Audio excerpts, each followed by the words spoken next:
Hello dear teachers, very good morning.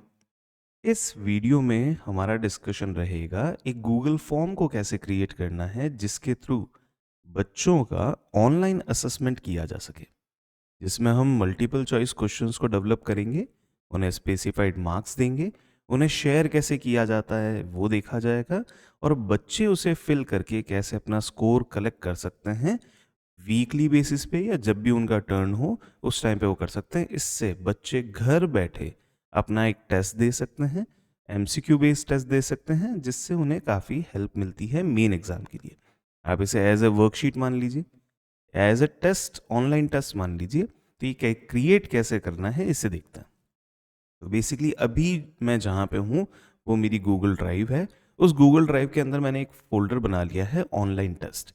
ऐसा आप भी बना सकते हैं, राइट क्लिक करके एक फोल्डर बनाया जा सकता है। देखिए मैं बता देता हूँ आपको। यहाँ अगर मैं राइट क्लिक करता हूँ तो न्यू फोल्डर आता है, तो मैंने ऐसा करके न्यू फोल्डर एक बनाया है ऑनलाइन टेस्ट। ऑनलाइन टेस्ट के अंदर भी आप एक मल्टीपल लेवल के फॉर्मेट्स बना सकते हैं। सपोज सब्जेक्ट वाइज अगर आपको बनाना है, अगर आप मल्टीपल सब्जेक्ट्स लेते हैं या मल्टीपल क्लासेस लेते हैं तो आप कर सकते हैं। सपोज फॉर एग्जांपल मैं लेता हूँ फिफ्थ मैथ्स, ये मैंने एक फोल्डर बना दिया। इस तरीके से फिर मैंने दूसरी क्लास के लिए फोल्डर बना दिया। Suppose this is sixth Hindi. फिर मैंने एक और फोल्डर बना दिया, दिस इज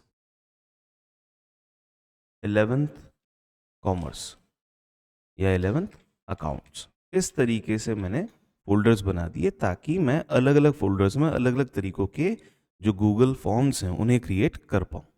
ये अगर आप राइट क्लिक यहाँ से नहीं कर सकते हैं तो यहाँ एक न्यू बटन अवेलेबल है जिससे भी आप नए फोल्डर्स और फॉर्म्स को बना सकते हैं। अब चलिए मान लीजिए मैं 11th अकाउंट्स में जाता हूँ।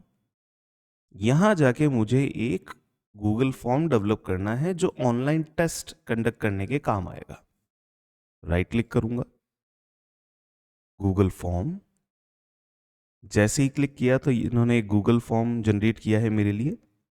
मैं यहाँ पे लिख देता हूँ, पहले फॉर्म का एक नेम दे देते हैं किस चीज़ के लिए फॉर्म है। दिस इज टेस्ट अकाउंटेंसी और मैं डेट डाल देता हूँ 13/04/2024। किस तारीख को मुझे ये टेस्ट कंडक्ट करवाना है ये डेट डाल दी। यहाँ पे बच्चे के रिगार्डिंग अगर आपको डेटा चाहिए तो बच्चे का एसआर नंबर, स्कॉलर नंबर जो होता है वो एक यूनिक आईडी होता है, आप उसे यहाँ पे यूज में ले सकते हैं। Scholar number of student, multiple choice की जगह शॉर्ट आंसर कर दीजिए, डन। इसे रिक्वायर्ड रखें, नेक्स्ट। अब आए क्वेश्चंस आपको करने हैं। सब्जेक्ट ऑलरेडी अवेलेबल है, अकाउंटेंसी। 13/4/2024 का आपका क्वेश्चन टेस्ट डेट बनता है। अब आप फर्स्ट क्वेश्चन से लेके आप शुरू करेंगे। पहले कुछ सेटिंग्स हैं उन्हें आप चेक कर लीजिए। Make this a quiz. Okay, इसे हमने क्विज बना दिया है। थोड़ा सा मैं जूम कर देता हूँ क्या क्या लिखा हुआ है। इसे हमने क्विज बना दिया है। रिलीज ग्रेड्स, ग्रेड्स कब रिलीज करना है? Immediately after each submission. हर सबमिशन के बाद में बच्चे को इमीडिएट बेसिस पे ग्रेड्स बता दिए जाए कि कितने क्वेश्चंस उसके सही थे, डन। मिस्ड क्वेश्चन के बारे में रेस्पॉन्स दिया जाए, करेक्ट आंसर्स बताए जाए, पॉइंट वैल्यू बताई जाए और डिफॉल्ट क्वेश्चन पॉइंट वैल्यू। हर एक क्वेश्चन कितने मार्क्स का है, सपोज हम यहाँ पे ले लेते हैं 1 मार्क ईच। रेस्पॉन्सेज को कैसे मैनेज करना है? Manage how the responses. अब ईमेल एड्रेस कलेक्ट करना है क्या? अगर आपको लगता है कि ईमेल एड्रेसेस आपके काम के आएंगे, बाद में भी काम आएंगे ताकि बच्चों को इन्फॉर्मेशन दी जा सके, तो आप कलेक्ट कीजिए। रेस्पॉन्डर को एक कॉपी भेजनी है, यस ऑलवेज। उनके मेल आईडी के ऊपर एक कॉपी चली जाएगी कि उन्होंने क्या टेस्ट दिया है, कैसे उनका स्कोर था। अलाउ रेस्पॉन्स एडिटिंग, क्या वो बाद में वापस चेंज कर सकते हैं? अगर आप चाहते हैं कि बच्चे वापस से उस रेस्पॉन्स को एडिट कर पाएँ तो इसे ऑन कीजिए, अदरवाइज रहने दीजिए।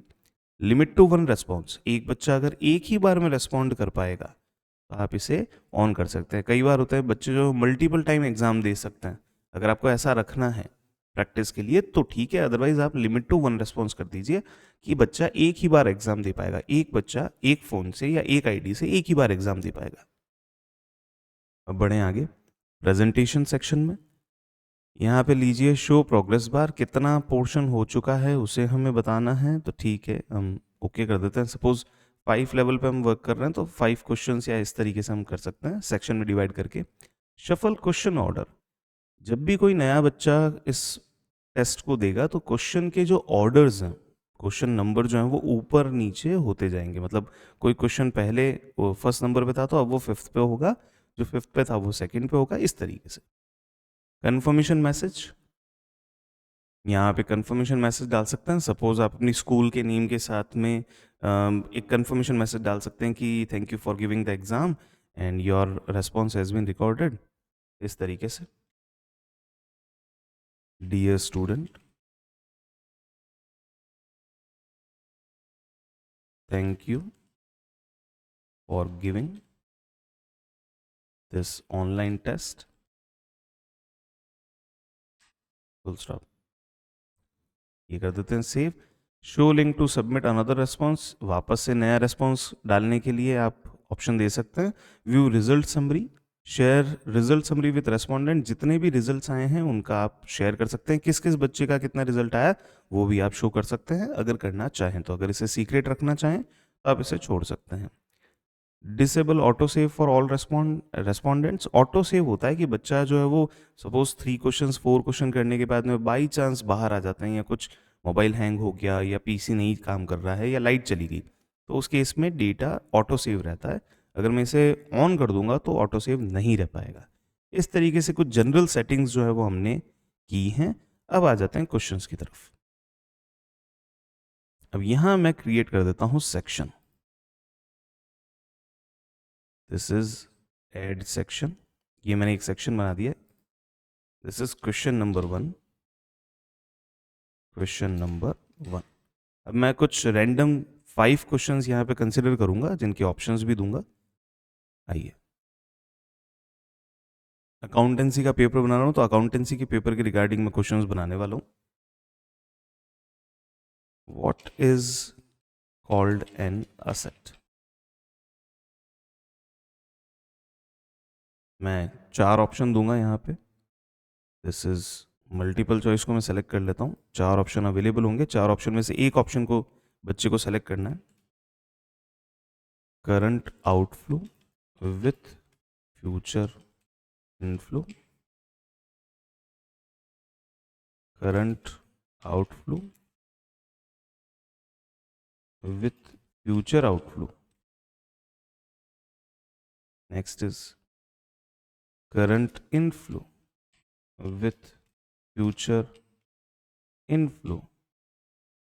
Next, current inflow with future outflow. इस तरीके से मैंने 4 ऑप्शन क्रिएट कर दिए हैं। अब मुझे बताना होगा कि सही आंसर क्या है। What is called an asset, that is current outflow with future inflow. तो आंसर यहाँ पे मुझे आंसर बताना है कि करेक्ट आंसर क्या है, तो this is the correct answer. जब बच्चा इस करेक्ट आंसर को कंप्लीट करेगा, तो पॉइंट यहाँ पे डिफॉल्ट पॉइंट वैल्यू वैसे 1 कर रखी है। What is called an asset, 1 point का क्वेश्चन है, current outflow with future inflow. Done, ये हो गया। अब बढ़ते हैं नेक्स्ट क्वेश्चन, क्वेश्चन नंबर 2। इस तरीके से एक बार मैं आपको बता देता हूँ कि कैसे कैसे क्वेश्चंस किए जाएंगे। Here it is question 2। अच्छा, शफल क्वेश्चन तभी होते हैं जब सारे क्वेश्चंस एक ही सेक्शंस में अवेलेबल हो। अगर आपको शफल क्वेश्चन करना है तो आप एक ही सेक्शन के अंदर अवेलेबल रखें उन्हें, तो वो शफल हो जाएंगे। तो चलिए एक बार मैं सेक्शन को मर्ज कर देता हूँ। ऊपर आते हैं वापस से। ये जो क्वेश्चंस हैं, मल्टीपल चॉइस क्वेश्चंस, ऐसे करके मैं हेडिंग डाल देता हूँ और ये सेक्शन यहाँ पे अवेलेबल है। What is called an asset आपका हो गया। एक और क्वेश्चन आप क्रिएट करें। How many sites are available in accountancy. Multiple choice में ऑप्शन 1, 1, 2, 3, 4। आंसर देखिए 1 पॉइंट ऑलरेडी अवेलेबल है। There are 2 sides available. Done, ये क्वेश्चन मैंने फ्रेम कर दिया। अब थर्ड क्वेश्चन की तरफ चलते हैं।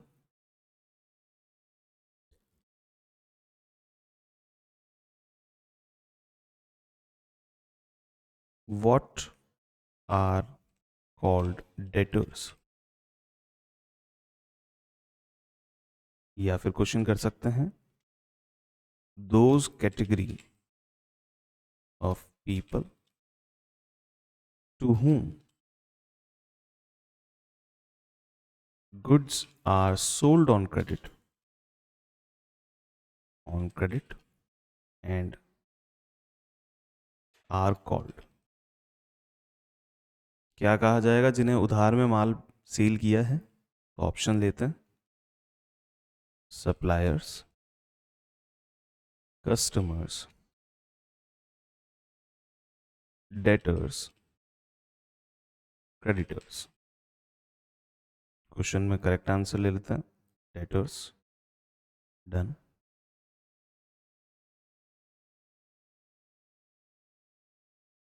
In a transaction, goods given as free sample, which account will be credit? कुछ क्वेश्चंस क्रिएट कर रहा हूँ मैं, 5 क्वेश्चंस क्रिएट कर रहा हूँ just for sample purpose. In transaction goods given as free sample, which account will be credit? First answer is goods account, free sample account, cash account, another is purchase account. अब answer की मैं दे देता हूँ, purchase account credit किया जाएगा. Done. Last question बनाता हूँ. देखो यहाँ पे टोटल पॉइंट वैल्यू आ रही है. 5th क्वेश्चन है available. Cash account is A/N.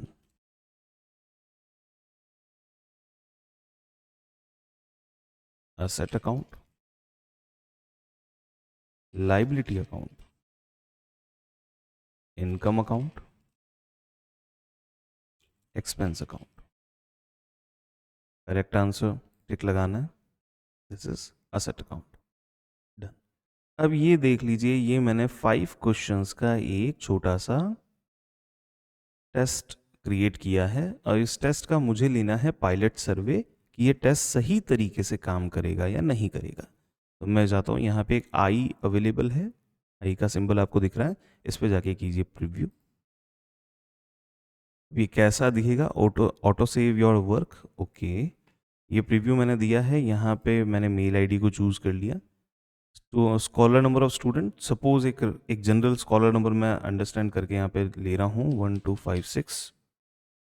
Next. ये देखिए मुझे बताया जा रहा है कि किस लेवल पे है. अगर मैं सारे क्वेश्चंस अलग अलग सेक्शंस में डेवलप करता हूँ तो उतने सेक्शंस मेरे पास में यहाँ पे आएंगे. अब मैं चलिए नेक्स्ट करते हैं. देखिए क्वेश्चंस रैंडम थे, है ना. क्वेश्चन का जो ऑर्डर था वो रैंडम था. हमने रैंडम सेलेक्ट किया था, तो हमारे पास में मल्टीपल चॉइस क्वेश्चंस के अंदर रैंडम क्वेश्चंस आएंगे. किसी भी नंबर पे वो क्वेश्चंस आएंगे. How many sides are available in accountancy? My answer is 2. 3 categories of those category of people to whom goods are sold on credit are called. अब मैं एक गलत आंसर देने की कोशिश करता हूँ. सपोज मैंने सप्लायर दिया है. Cash account is an AN asset है. What is called an asset? Asset में current outflow with future inflow, लेकिन गलत आंसर दे देते हैं current outflow with future outflow. In a transaction goods given as free sample, which account will be credit? ये ले लीजिए परचेज अकाउंट. अब मैंने 2 गलत आंसर यहाँ पे दिए हैं. चेक करते हैं कि मेरा सबमिशन कैसे होगा और मार्क्स कैसे मिलेगा. ये मैंने किया सबमिट. सबमिट करते ही यहाँ पे लिखा आएगा test accountancy 13/04/2024. Dear students, thank you for giving this online test. View score. अब ये देखिए मेरा कौन सा आंसर करेक्ट था, कौन सा गलत था. तो ये मुझे बताएगा yes it was correct. Those category of people to whom goods are sold on credit are called supplier. नहीं, करेक्ट आंसर था डेटर्स. फिर यहाँ आ जाएगा cash account is an asset. ये करेक्ट है. What is called an asset? Current outflow with future outflow. नहीं, गलत आंसर है. Current outflow with future inflow in a transaction. ये इस तरीके से देखिए, बहुत सिंपल तरीके से स्टूडेंट का स्कोर आ चुका है. Total points 3/5. ये हो चुका है आपका वर्किंग कंप्लीट. बन गया आपका टेस्ट. अगर आपको सारे बच्चों का टेस्ट रिकॉर्ड साथ में देखना हो कि किस किस बच्चे का क्या स्कोर आया है, तो आप इसे क्रॉस कर देते हैं हम। यहाँ हमारे टेस्ट जो पायलट सर्वे के भी बाहर आ जाते हैं, जो मेन टेस्ट था उसमें यहाँ रेस्पॉन्सेज अवेलेबल हैं। इन रेस्पॉन्सेज को लिंक टू अ शीट कर दीजिए। आप कर सकते हैं लिंक टू शीट्स। शीट का नाम दे दीजिए, क्या आपका शीट रखनी है आपको, जैसे आप लिख लीजिए अकाउंटेंसी 13/04/2024। ये सारे रेस्पॉन्सेज जो भी बच्चे इस टेस्ट को देंगे वो रेस्पॉन्सेज यहाँ इस पर्टिकुलर फाइल के अंदर स्टोर होते जाएंगे। ये हमने कर दिया क्रिएट। ये फाइल आपके उसी फोल्डर में डेवलप होगी। ये देखिए, मैं फोल्डर आपको ओपन करके बताता हूँ। ये यहाँ पे आ चुकी है फाइल आपकी अकाउंटेंसी 13/04/2024। ये फाइल उसी फोल्डर के अंदर अवेलेबल है। इस तरीके से ही चलते जाएंगे। फिर आए इसमें, देखिए टाइम स्टैम्प, बच्चे ने कब टेस्ट दिया विथ डेट एंड टाइम दोनों। ईमेल एड्रेस आ चुका है बच्चे का, स्कोर आया है 3/5 और स्कॉलर नंबर ऑफ स्टूडेंट था 1256। इस तरीके से आपके पास में डेटा गैदर होता जाएगा। जैसे जैसे आपके पास में स्कोर्स आते जाएंगे, जो जो चीज़ें भी आती जाएगी, अब इससे आप 40 मार्क्स तक का पेपर, 50 मार्क्स तक का पेपर टेस्ट अगर आप लेना चाहें, क्योंकि देखिए हमें ऐसा लगता है कि मल्टीपल चॉइस क्वेश्चंस जो होते हैं उसके अंदर बच्चे के मार्क्स कटने के चांसेस सबसे ज़्यादा है, क्योंकि ABCD 4 में से कोई एक टिक भी गलत लग गया तो बच्चे का मार्क जो है कम्प्लीटली रॉन्ग हो जाएगा। तो MCQs की प्रैक्टिस जो है वो आप यहाँ से करवा सकते हैं और बहुत अच्छे तरीके से करवा सकते हैं। फर्दर अगर आपको लगता है कि आप लैंग्वेज सब्जेक्ट को हैंडल करते हैं तो उसके लिए भी बहुत अच्छी चीज़ें हैं। अगर आप हिंदी, संस्कृत या अदर लैंग्वेजेस को भी यूज़ में लेते हैं तो आप यहाँ पे इन चीज़ों को बना सकते हैं। What is called an asset. ये जो डेटाज हैं इन्हें आप यहाँ से गूगल ट्रांसलेट में ले जाएं। गूगल ट्रांसलेट में ले जाके इस जगह पे आए, यहाँ आपने क्वेश्चन को लिखा, आपको इंग्लिश से हिंदी में कन्वर्जन अगर चाहिए लैंग्वेज सेलेक्ट कर लीजिए। This is Hindi. संपत्ति किसे कहते हैं यहाँ पे आ चुका है। टेस्ट के अंदर जाके इसे लिख दें। फिर current outflow with future inflow, ये इन चीज़ों को आप कॉपी करें। आप सीधा यहाँ पे भी लिख सकते हैं।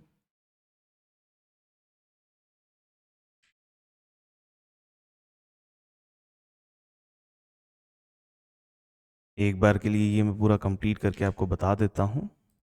अगर आपको लगता है कि नहीं नहीं ये इतनी हैवी लैंग्वेज हिंदी के अंदर नहीं बच्चों को समझ में आएगी, उसका भी हम इलाज देखेंगे ताकि बच्चे को समझाया जा सके, टेस्ट की लैंग्वेज को इजी रखा जा सके, बाद में स्टैंडर्डाइजेशन किया जा सकता है। इनिशियल स्टेज पे बच्चे को आराम से इन चीज़ों को सिखाया जा सकता है। और मल्टीपल लैंग्वेजेस के पेपर तो वैसे भी एग्ज़ाम पेपर में भी कई बार लैंग्वेजेस मल्टीपल आती ही आती है। जैसे अकाउंटेंसी का पेपर हो गया तो लैंग्वेज आती है। एक सेकेंड, ये लीजिए, अब ऐसा हो चुका है। अब देख लेते हैं, एक बार वापस से प्रीव्यू ले लेते हैं। प्रीव्यू के अंदर सपोज कॉलर नंबर, बार बार प्रीव्यू चेक करते जाएं किस तरीके से ये दिखेगा। चलिए इसमें मैं एक चीज़ और क्रिएट कर देता हूँ। इस बार मैं अलग अलग सेक्शंस क्रिएट कर देता हूँ। This is question 1। अगर अलग अलग सेक्शन क्रिएट किए हैं तो फिर वो आपके शफल होंगे या नहीं होंगे, एक बार देख लेते हैं। ये देखिए, ये question 2, this is question 3,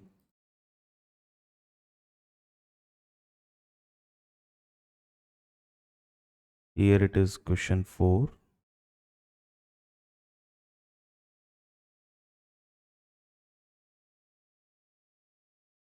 and this one question 5। ये 5 क्वेश्चंस थे। अब इनका मैं प्रीव्यू चेक कर लेता हूँ। स्कॉलर नंबर ये आ चुका है, शायद अभी भी शफल हो जाए। क्वेश्चन नंबर 1, यस, अब शफल नहीं होंगे क्योंकि सेक्शंस क्रिएट किए हैं। देख लेते हैं, संपत्ति किसे कहते हैं, यही सारी चीज़ें आ गई। मैं एक रैंडम आंसर दे रहा हूँ।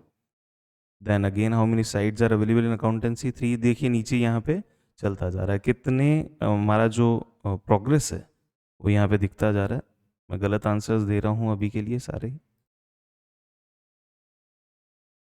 Goods, and this is the last one, liabilities. Submit किया मैंने answer, view score, this is 0/5। ये देखिए, ये सारे आंसर जो है वो इन्होंने अच्छे से बता रखे हैं। ये इस तरीके से हमारा सॉल्यूशन कंप्लीट हो जाएगा। तो एक चीज़ हमने और देख ली कि सेक्शंस में कैसे डिवाइड करना है। अब बात करते हैं कि अगर हिंदी में ही लिखना है तो क्या करें।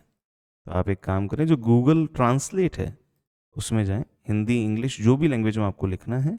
बेसिकली मैं हिंदी के लिए यहाँ पे बता रहा हूँ, तो हियर इट इज़, मैं यहाँ ले लेता हूँ हिंदी, दिस इज इट। यहाँ मैंने हिंदी ले लिया है और इसे भी मैं हिंदी, यहाँ मैं हिंदी ले लेता हूँ। चलिए, अब मैं एक जनरल क्वेश्चन पूछ रहा हूँ। भारत, देखिए मैंने नॉर्मल BHARAT लिखा है, भारत में, ठीक है। मैं केवल और केवल एंटर दबा रहा हूँ, देखते हैं स्पेस से होता है या नहीं है। भारत में स्वतंत्रता दिवस, स्पेस से भी हो रहा है, कब मनाया जाता है। इस तरीके से मैंने एक क्वेश्चन लिख लिया। ये देखिए, ये हिंदी में क्वेश्चन आ चुका है, अब इसे मैं कॉपी कर सकता हूँ। ये एक तरीका आपके पास में अवेलेबल है। तो ये तरीका हो गया गूगल ट्रांसलेट के थ्रू करने का। हो सकता है कि आपको इससे भी बेटर कोई तरीका अवेलेबल हो, जैसे अगर आप मोबाइल फ़ोन से इसे क्रिएट कर रहे हैं, मोबाइल फ़ोन से इसकी एडिटिंग कर रहे हैं, तो मोबाइल फ़ोन से एडिटिंग करते समय आप सीधा वॉइस के थ्रू आप यहाँ पे लिख सकते हैं। तो वॉइस कमांड आप ओपन कीजिएगा फ़ोन के अंदर, कीबोर्ड के अंदर एक माइक बना हुआ आता है, उस माइक को आप ओपन करेंगे तो आप डायरेक्टली यहाँ पे लिख सकते हैं, इवन हिंदी इंग्लिश जिस भी लैंग्वेज में आप लिखना चाहें। संस्कृत के लिए मैं सजेस्ट करूँगा कि आप गूगल ट्रांसलेट को ही यूज़ में लें, या फिर आपके पास में कोई और ऑप्शन अवेलेबल हो बेटर, तो उसे ज़रूर यूज़ में लें। तो आई फील कि मैंने ऑनलाइन टेस्ट जनरेशन के रिगार्डिंग जो MCQ प्रोसेस है उसको अच्छे तरीके से इलस्ट्रेट किया है, और शायद आपको पसंद आया होगा। तो आप इस चीज़ को आगे स्प्रेड भी करते जाएं। अगर आपको ये वीडियो अच्छी लगती है तो बाकी तक भी शेयर करें, ताकि वो लोग भी इसे कर पाएँ और बच्चों को बेटर फैसिलिटीज़ दे पाएँ, ताकि वो वीकली बेसिस पे सब्जेक्ट बाई सब्जेक्ट का एक छोटा छोटा टेस्ट, MCQ बेस्ड टेस्ट जो है वो कंप्लीट कर सकें, और स्कोर एनुअल एग्ज़ाम तक आते आते बहुत अच्छे लेवल पे स्कोर कर पाएँ। इससे एक बेनिफिट और है कि बच्चा जो है वो अपने पेरेंट्स के साथ में बैठ के इस टेस्ट को कंडक्ट कर रहा है। पेरेंट्स को इमीडिएट बेसिस पे बच्चे का स्कोर पता चलता है, बच्चे की प्रोग्रेस पता चलती है, उसने क्या पढ़ाई की, उसने कितना कॉन्सेंट्रेट होकर पढ़ाई की, ये सारी चीज़ें उस बच्चे के बारे में पता चलती है। So thank you so much for watching this video, keep watching our next video.